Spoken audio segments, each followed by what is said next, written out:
Bueno, bienvenidos. Mi nombre es Pablo Uva. Yo soy cirujano de trasplantes y trabajo en el Instituto de Trasplante de Alta Complejidad en Buenos Aires y soy el jefe de trasplante renopancreático. Hoy vamos a hablar de trasplante renopancreático. Bueno, primero vamos a empezar con un poquito de historia. El primer trasplante de páncreas fue realizado en diciembre de 1966 en la Universidad de Minnesota por los doctores Kelly y Lily Hay, son los padres del trasplante de páncreas. Inicialmente los resultados no eran los esperados en esa etapa preclínica, pero con el advenimiento del mejoramiento de las técnicas quirúrgicas, las nuevas drogas inmunosupresoras y la mejoría de la sobrevida de los pacientes, el trasplante de páncreas comenzó a ser una terapéutica más en la armamental de tratamiento de la diabetes. ¿Cuáles son los objetivos del trasplante de páncreas? Principal es obviamente corregir las anormalidades metabólicas derivadas de la diabetes, que falta la producción de insulina y todas las complicaciones tempranas y tardías de la diabetes, o agudas y crónicas. Queremos liberar al paciente del uso de la insulina, mejorar su calidad de vida, mejorar su expectativa de vida. Y aquí tenemos también que competir contra los pacientes diabéticos que reciben un trasplante renal solo, en lista, ¿no? O permanecen en diálisis. Y finalmente, lo que solo le decimos a los pacientes es dejar de enfermarse de diabetes. Es decir, a veces se pueden prevenir, otra vez detener, a veces enlentecer, muy rara vez revertir las complicaciones secundarias de las diabetes. En Argentina hay 2 millones de diabéticos más o menos y alrededor de otro tanto no detectados y como ustedes saben es la primera causa de ceguera, insuficiencia renal crónica, impotencia sexual y amputaciones no traumáticas. Fíjense que esta diapositiva que muestra la citiología de los pacientes en diálisis es del 2007 o 9 y nunca la cambio porque no cambia, es siempre igual. De unos 25.000 pacientes más o menos, el 25% es por nefropatía diabética. Los trasplantes de páncreas en el mundo, como ustedes ven, en las barras más oscuras en Estados Unidos y las barras más claras en el resto del mundo, en el Estados Unidos empezaron a crecer mucho en los años 90 hasta los 2000 y después detuvo un poco ese crecimiento, pero en el resto del mundo está ahora en su apogeo. Y se hacen más o menos, para que ustedes vean, unos 2000 trasplantes de páncreas anuales. Hay tres modalidades de trasplante de páncreas. Existe el trasplante simultáneo de páncreas y riñón, el trasplante de páncreas después del riñón y el trasplante de páncreas aislado. Esto tiene que ver si el paciente tiene o no tiene nefropatía. ¿Por qué existen estas tres modalidades?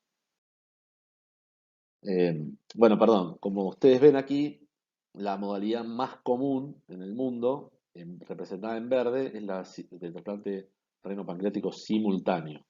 Después, mucho menos, el trasplante de páncreas después de riñón y el trasplante de páncreas aislado.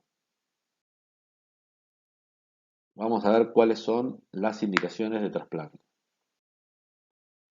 Bueno, como yo les quería adelantar recién, el trasplante de páncreas, uno tiene que compensar, por un lado, la cirugía del trasplante y la inmunosupresión contra el tratamiento estándar que es la insulina.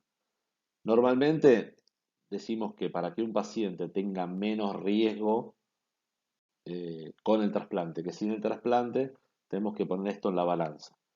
Para la mayoría de la gente es más, eh, eh, menos riesgoso, digamos, seguir con insulina que el trasplante.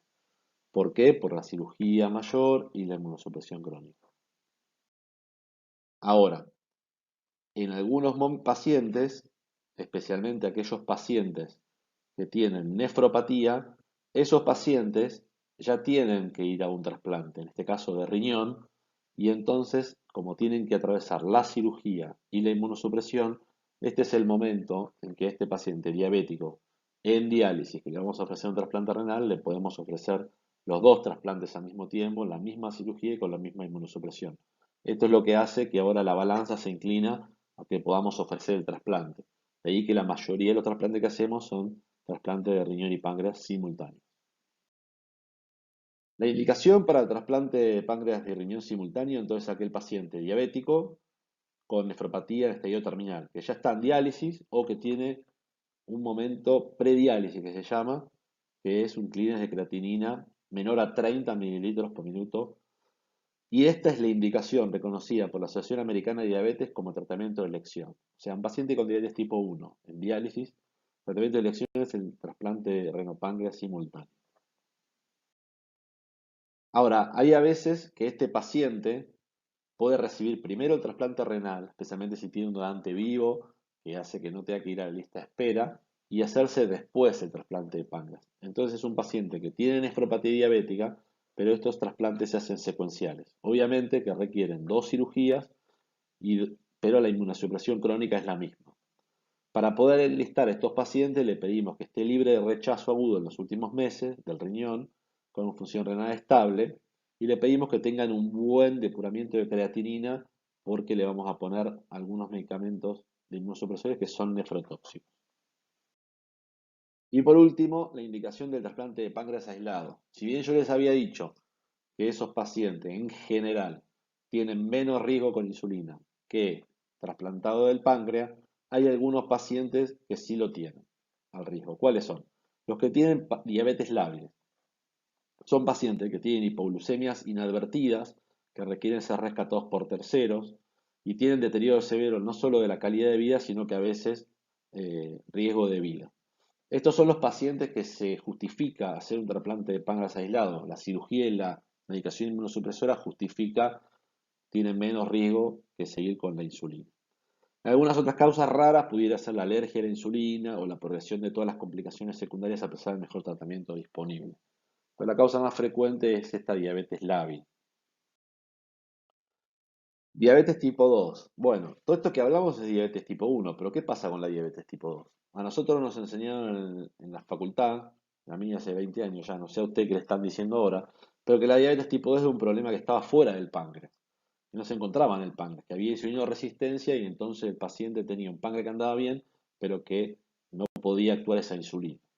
Sin embargo, se vio que en algunos pacientes con diabetes tipo 2, insulino requirientes, se podían mejorar con un trasplante de páncreas. ¿Cuáles son entonces las condiciones para que un trasplante funcione en diabetes tipo 2? ¿O cuáles son los criterios para enlistarlo?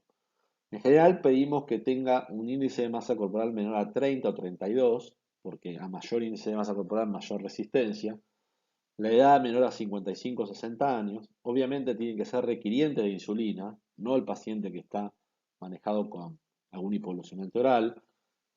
Tiene que requerir una insulina que no debe sobrepasar una unidad kilo día, el péptido C en ayunas menor a 10 nanogramos, que estas dos últimas muchos centros no los tienen en cuenta, y fundamentalmente tiene que tener una buena función cardiovascular para poder atravesar la cirugía y sus complicaciones. Como ven, en los últimos 10, 20 años, cada vez hay más pacientes que se trasplantan con diabetes tipo 2. De hecho, en los trasplantes renopáncreas simultáneos en verde, ven que hasta el 15% ya hoy en el mundo se están haciendo trasplantes en diabéticos tipo 2. Aquí tienen la supervivencia del paciente comparada entre diabéticos tipo 1 y diabéticos tipo 2 y les va igual. De la misma manera, en este gráfico ven la supervivencia del injerto pancreático en su función y fíjense que a 3 años tiene la misma supervivencia de injerto pancreático, sea tipo diabetes tipo 1 o diabetes tipo 2. Vamos a hablar un minuto del tema de selección de donantes. Bueno, por supuesto que son contraindicaciones que el donante haya sido diabético, pero también lo son algunas cuestiones macroscópicas del páncreas. Si tuvo trauma abdominal, durante, por ejemplo, hay pacientes donantes que son por accidente de tránsito, etcétera, o si tuvo un trauma directo en el páncreas, por vía arma de fuego, lo que sea, o pacientes con una historia severa de alcoholismo u obesidad. Y después hay una cuestión de arte, de ir y verlo al páncreas y tiene que tener realmente buen aspecto. Y lo que en general tiene factores en contra de la función de ese páncreas a largo plazo es la infiltración grasa, las calcificaciones o el edema, la presencia de edema. El hecho más importante entonces es la inspección del órgano, previo a la ablación por parte del cirujano. Es importante que el cirujano vea que cuando se hace el lavado con la solución de preservación no tenga grasa, no esté dematizado. No son contraindicaciones una hiperglucemia desarrollada durante el mantenimiento, porque esto puede ser por el estrés, por corticoides, etcétera. Y los donantes marginales para nosotros son aquellos donantes de más de 45 años o con inestabilidad hemodinámica. En resumen, un donante ideal para el trasplante de páncreas es aquel entre 15 y 45 años. Menos de 15 años por los vasos de pequeño tamaño tienen mayor incidencia de trombosis. Entre 40 y 95 kilos, con un BMI menor a 30, hemodinámicamente estable y con buen aspecto macroscópico. Algunos otros aspectos que aumentan el riesgo es la muerte por ACV, porque esto denota una vasculopatía de los pacientes en general, o aumento de enzimas hepáticas o pancreáticas en el donante que nos puede hacer pensar que durante el mantenimiento hubo hipotensión sostenida o paro. Con respecto de la inmunosupresión en el trasplante de páncreas, vemos aquí en el gráfico que la gran mayoría de los centros utiliza inducción en las tres modalidades, renopáncreas simultáneo, páncreas por riñón y páncreas solitario. Fíjense, la mayoría se utiliza inducción, en general con timoglobulina, que es un anticuerpo deplecionante de linfocitos T, y para el mantenimiento se utilizan en general esquemas de medicación inmunosupresora que la mayoría tienen como base el tacrolimus. Fíjense, la mayoría en las tres modalidades utiliza una combinación de tacrolimus y micofenolato, y existen otras alternativas como el sirolimus o algunos que no figuran acá como el Belatacep, etc. Vamos a hablar de algunas consideraciones quirúrgicas. Ustedes saben que el páncreas nosotros hacemos trasplante del páncreas entero con una porción de duodeno, pero en realidad lo que necesitamos es 1% del páncreas, que son los islotes. Pero necesitamos entonces hacer todo el trasplante de todo el órgano entero. Y tenemos que derivar dos partes. Uno es la vena del órgano, que es lo que lleva verdaderamente la insulina, y lo podemos derivar a la circulación sistémica, o sea, a los vasos ilíacos o cava, o al sistema portal. Y por otro lado, tenemos que derivar la secreción exócrina del páncreas, que va a vertirse en el duodeno que trasplantamos. Eso lo podemos derivar a la vejiga o haciendo una unión entre el deseo duodeno y el intestino, lo que se llama derivación entérica. Fíjense, aquí tenemos un ejemplo de lo que sería una derivación sistémica y vesical. Entonces, fíjense, la vena del órgano está anastomosada a los vasos ilíacos, en este caso a la vena ilíaca, que después lleva la insulina por la vena cava, circulación sistémica. Y el duodeno, que recibe todas las secreciones pancreáticas, se deriva a la vejiga.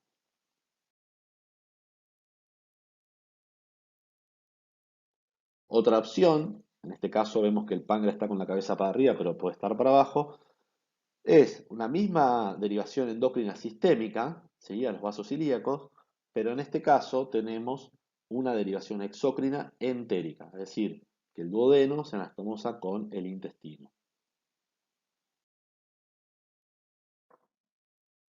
Por último, acá tenemos un ejemplo de una derivación portal y entérica. Fíjense que la vena del páncreas, que es la vena porta, se anastomosa con la vena porta del receptor. Esta es la derivación portal. Por supuesto que en este caso siempre la cabeza tiene que estar hacia arriba y siempre debe hacerse la derivación exócrina entérica, porque no es posible derivar a la vejiga. Algunos beneficios del drenaje vesical son que podemos monitorizar mejor la función del páncreas, ya que no hay un buen marcador de rechazo del páncreas, ¿sí? Entonces, la amilasa, la lipasa, la glucemia no son muy fidedignos en el momento de hacer el control, y entonces sí podemos hacer la medición de la amilasuria. La amilasuria es bastante más fidedigna que la amilasemia y se puede utilizar para ver si hay rechazo o no. Además, se pudieran hacer biopsias de ese páncreas por citoscopía o del duodeno para ver la función. Y además, si hay una fístula, o sea, una filtración en esa unión, pierde orina y no líquido entérico. Esos serían los beneficios. Por, por otro lado, tenemos las complicaciones. Tener ese jugo pancreático en la vejiga no es inocuo. Se producen infecciones urinarias, acidosis metabólica, deshidrataciones, pérdida de bicarbonato. A veces hay, por corrosión de ese líquido, hay hematurias, cistitis hemorrágicas, pancreatitis por reflujo. A veces estos diabéticos tienen falla en la eh, excreción de orina, la función del músculo detrusor de la vejiga, se producen distensiones de la vejiga y mal funcionamiento. Eso produce pancreatitis por reflujo. Todas estas complicaciones hacen que hasta un 20%, 30% requieran de una conversión posterior. Pero fíjense que al principio de la década 90 casi todas las derivaciones eran vesicales y a medida que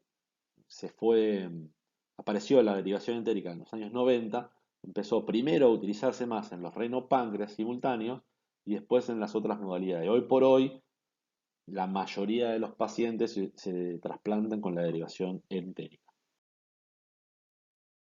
Vamos a hablar de las complicaciones del trasplante. Vamos a mencionar algunas de ellas, las más importantes. Bueno, el sangrado es la complicación más frecuente después del trasplante renopancreático.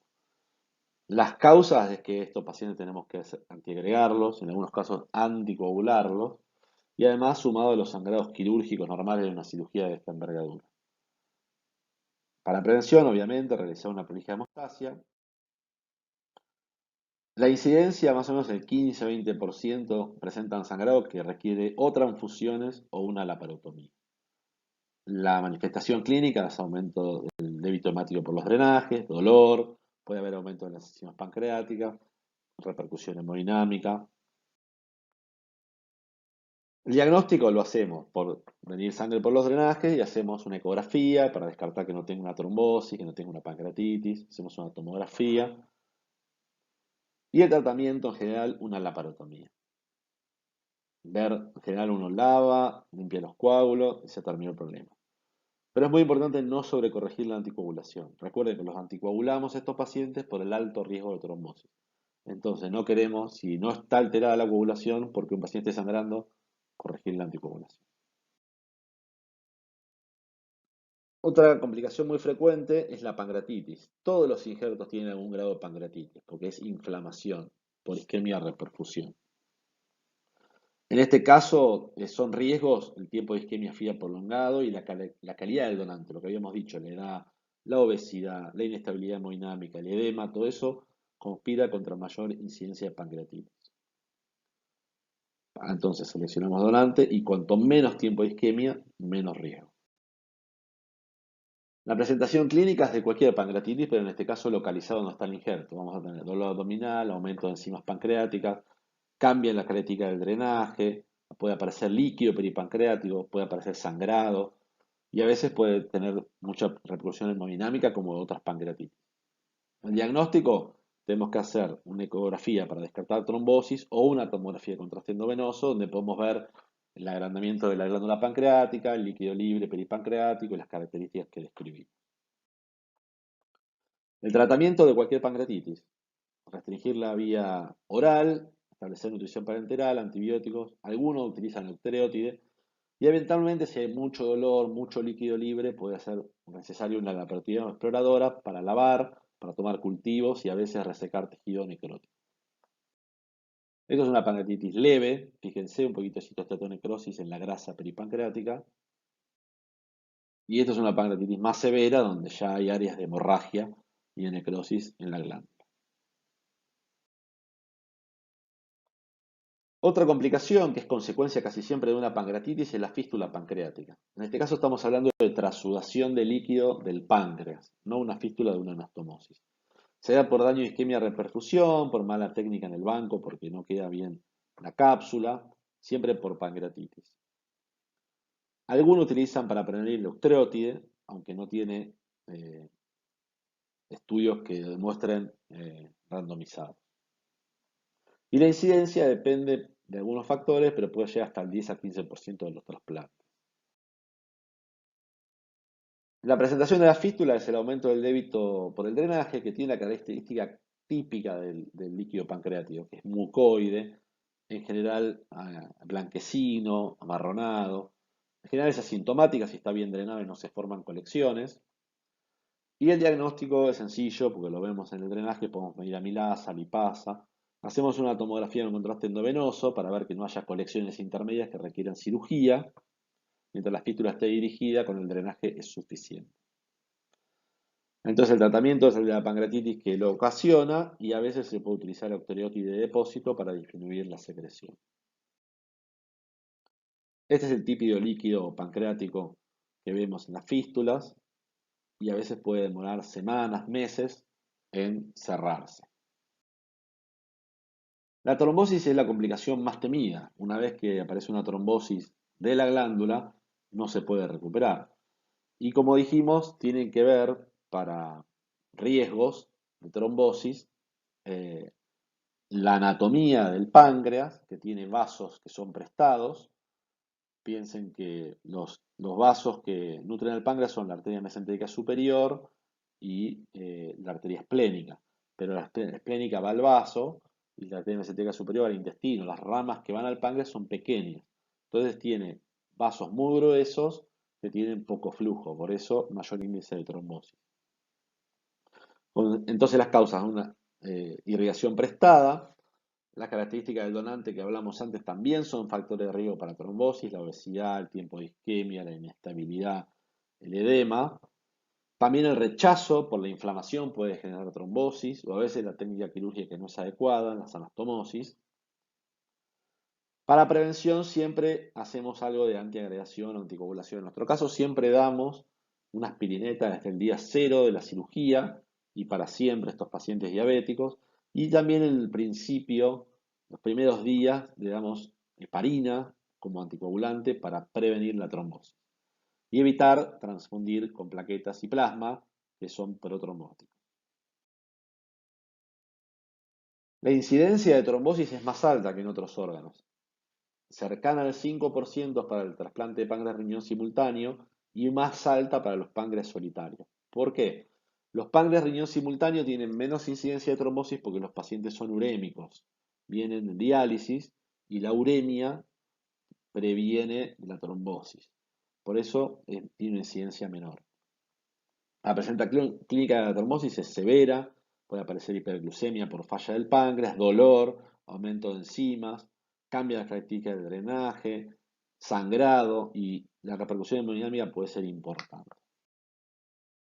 El diagnóstico, lo más importante es el ecodoppler. Si vemos que el páncreas no tiene más flujo, ni arterial ni venoso, es porque está trombosado. También lo podemos identificar con una tomografía con contraste endovenoso. El tratamiento en la mayoría de las veces es el explante, es decir, hay que sacar el páncreas y se da por terminado el trasplante. Hay algunas veces que lo que vemos son trombosis de algunos vasos parciales, pero no trombosis de la glándula. En ese caso se pueden hacer trombectomías para que esa trombosis no progrese y termine tapando todo el páncreas. O a veces se puede ver sí una trombosis de la glándula, pero segmentaria, de la cola o de la cabeza solamente. Aquí, por ejemplo, vemos una trombosis de la arteria esplénica, ¿sí? Pero fíjense que esa es la cola del páncreas, que tiene un color normal, es decir, que no hay trombosis de la glándula, pero sí hay una trombosis de la arteria. Si esto lo dejamos así, puede progresar. En este caso lo que hicimos fue fogartear la arteria, hacer la trombectomía y anticoagular. A veces no es necesario esa trombectomía y solo con la anticoagulación puede ser suficiente. Aquí tiene un ejemplo de una trombosis arterial. Aquí se produjo trombosis de toda la arteria, con lo cual se produce una necrosis isquémica de toda la glándula. Fíjense el color pálido del páncreas y del duodeno que no recibe irrigación. Por el contrario, este es un ejemplo de una trombosis venosa. Lo que se produce es la trombosis de la vena, la arteria sigue permeable, sigue inyectando sangre en la glándula, se produce esta necrosis por coagulación, que fíjense la diferencia, acá está hinchado en la glándula y hay más riesgo de sangrado y de dolor que en las trombosis isquémicas arteriales. Otra complicación pueden ser las infecciones, colecciones, hematomas infectados por fístulas, etcétera. La presentación de cualquier infección abdominal, fiebre, dolor. Hacemos el diagnóstico con una tomografía y el tratamiento general es el drenaje, que puede ser percutáneo o quirúrgico, además de los correspondientes antibióticos. Después existen algunas derivaciones específicas del drenaje vesical, que algunas las hablamos. La hematuria puede ser muy frecuente, requiere lavado vesical. La infección urinaria es la más frecuente de todas por tener ese pH alcalino distinto de lo normal. Las acidosis metabólicas y deshidrataciones que requieren la medicación con bicarbonato crónica. La uretritis por daño químico de ese líquido pancreático, en algunos casos puede requerir sondado para que no siga pasando por ahí ese líquido. La pancreatitis por reflujo, químicamente es como una pancreatitis del injerto, pero tenemos que hacer, además del tratamiento para pancreatitis, colocar una sonda para desfuncionalizar la vejiga.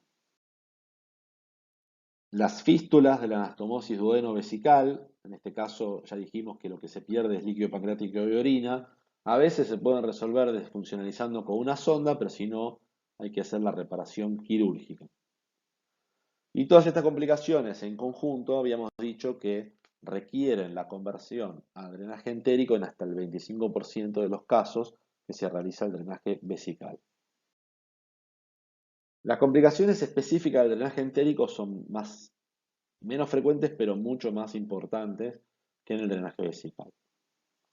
La hemorragia digestiva, puesto que puede la anastomosis sangrar o el duodeno mismo, y tener hemorragias digestivas importantes. A veces puede requerir la parotomía exploradora para realizar hemostasia. Las obstrucciones intestinales, como muchas veces tenemos íleos, obstrucciones distales a la anastomosis, es importante hacer una cirugía temprana para evitar que la anastomosis se distienda y se lesione por la obstrucción distal. La fístula de la anastomosis duodeno-yeyunal es la complicación más temida, puesto que ahora lo que va a filtrar es contenido entérico, es decir, que tenemos una peritonitis, un paciente inmunosuprimido. El diagnóstico de los cambios en las características del drenaje, empieza a salir líquido de color intestinal, oliguria, repercusiones hemodinámicas, dolor, y el tratamiento es quirúrgico. Se puede intentar cerrar la fístula o convertir la derivación en IDRUX, pero casi siempre termina en la pancreatectomía. O algunas veces se pueden hacer cirugías de salvataje, resecando el duodeno o haciendo una duodenopancreatectomía cefálica. Con respecto a los resultados del trasplante,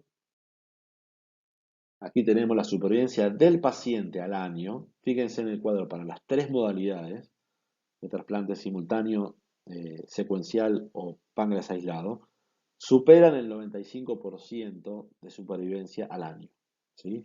Por supuesto, el páncreas aislado tiene mejor supervivencia porque es un paciente que no hizo diálisis que los demás. A los 5 años, cerca del 90% de supervivencia, y a los 10 años, cerca del 70% de supervivencia del paciente. Con respecto a la supervivencia del páncreas, fíjense, más o menos, rondan entre el 85 y el 90% para el primer año. Pero fíjense que las líneas no son tan parecidas, se van separando. A los 5 años ya tenemos más separación entre línea verde del trasplante simultáneo y la roja y la amarilla del trasplante solitario, porque el páncreas aislado tiene menos supervivencia por rechazo que el páncreas simultáneo, ¿sí?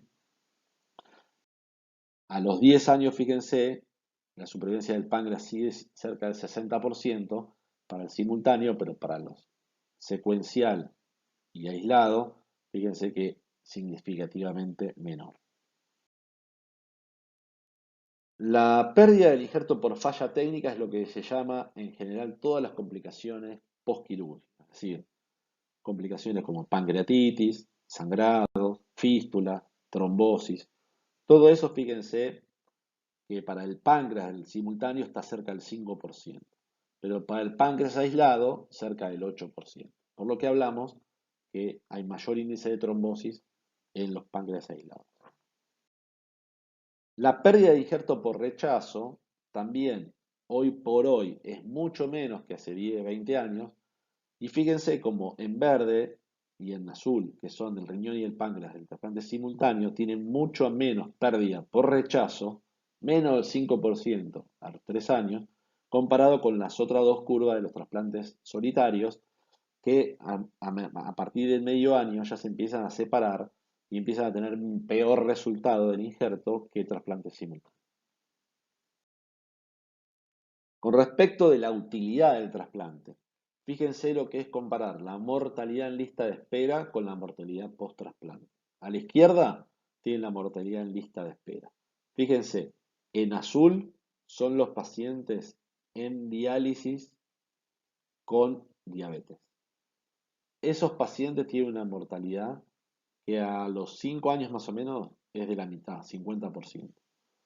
Comparado, fíjense hacia la derecha, en azul del trasplante simultáneo, la supervivencia del paciente a 3 años supera el 90%. Es decir, que esta es la gran ventaja del trasplante en supervivencia del paciente contra estar en diálisis con insulina.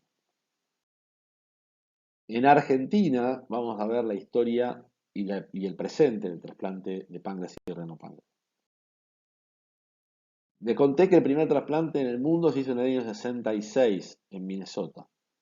El tercero del mundo lo hizo acá en Argentina el doctor Mario Chapo Bortagaray en 1968. Él realizó dos trasplantes, el primero en la Clínica Basterrica de Buenos Aires y el segundo en el Hospital Fernández, en el año 1968 y 69. Eran implantes parciales, eran cuerpo y cola del páncreas y hizo los implantes en el cuello. Por supuesto, de estas etapas preclínicas, los resultados no son los que son ahora. Pero hoy por hoy, en la actividad de trasplante en Argentina, tenemos para hablar de la que es la cantidad y los resultados de la actividad de trasplante de páncreas en Argentina. Fíjense, en los últimos 12, 14 años, cómo la producción al principio era baja, hasta el 2004-2005 empezó a crecer, y en los últimos 15 años tenemos ingresos a la lista de espera de más o menos 100, 120 pacientes por año. Y una producción de trasplantes que en los últimos ya 10, 12 años oscila entre los 60 y los 80 trasplantes de páncreas por año. La supervivencia de los pacientes y los injertos, fijándose en el cuadro, al mes del paciente es del 95%, del injerto de páncreas del 84%. Y a los 5 años, una supervivencia del paciente del 77% y del páncreas del 63%. Con respecto del páncreas aislado, es mucho menos la actividad, igual que en el resto del mundo. Fíjense que en lista de espera entraron el año pasado, hace 2 años, en el año 2018, 9 pacientes y se trasplantaron 5.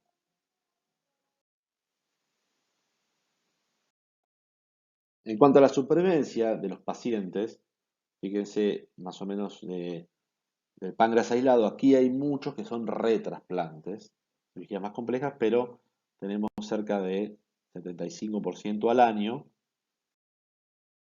y del injerto 70% al año. Bueno, y aquí les muestro algunas fotos de lo que sería una cirugía de banco y un implante. Aquí es como recibimos el injerto después de una ablación, el páncreas con el vaso y el duodeno. El trabajo de la cirugía de banco es un trabajo prolongado que dura como 2 horas. Fíjense, cerramos los extremos duodenales, cerramos eso que está en el medio, que es la raíz del mesenterio, donde están los vasos que van al intestino, y hacemos la esplenectomía. Fíjense que el páncreas tiene, yo les había comentado, dos arterias. Por un lado, la arteria esplénica, que está ahí para el cuerpo y la cola, y al otro lado, la arteria mesentérica superior. Como son dos arterias, tenemos que hacer en el banco una cirugía para presentar una anastomosis más sencilla en el implante. Para eso traemos los grafts vasculares, que son los vasos ilíacos del donante. Fíjense, esta es la bifurcación ilíaca de la arteria ilíaca del donante. Tenemos la arteria ilíaca primitiva con sus ramas, la hipogástrica y la arteria ilíaca eh, externa. Utilizamos este injerto vascular para hacer anastomosis, entonces, entre la arteria ilíaca externa y ilíaca interna con las arterias mesentérica superior y esplénica. Fíjense que ahora tenemos un vaso solo para hacer el implante de gran tamaño, que es la arteria ilíaca común o primitiva del donante. Y por otro lado están viendo la vena porta, que es donde sale el efluente, el outflow de todo el páncreas. Aquí tenemos entonces clampeados los vasos ilíacos, en este caso derechos, casi siempre se implanta el páncreas del lado derecho, y ahí fíjense que ya la anastomosis venosa está realizada y vamos a preparar para hacer la anastomosis arterial. Aquí ven unos clamps vasculares que están justamente clampeando los vasos antes de soltar. Aquí ven, por ejemplo, un ejemplo de una anastomosis intestinal entre el duodeno recién reperfundido a la derecha y el intestino, el yeyuno del paciente a la izquierda. Fíjense el grado de inflamación de la reperfusión que tiene el duodeno, diferencia con el otro color que tiene el resto del intestino. Aquí estamos viendo al paciente desde el lado derecho y lo que está en la fosa ilíaca izquierda recién reperfundido es el riñón con el uréter. Y esta es la vista final de lo que sería el riñón aquí a la izquierda y al fondo ven el cuerpo y cola del páncreas, color ya reperfundido de una coloración rosada normal, antes de terminar y cerrar la cirugía. Bueno, muchísimas gracias por su atención y espero que les haya servido y seguramente tendremos un momento para responder preguntas. Hasta luego.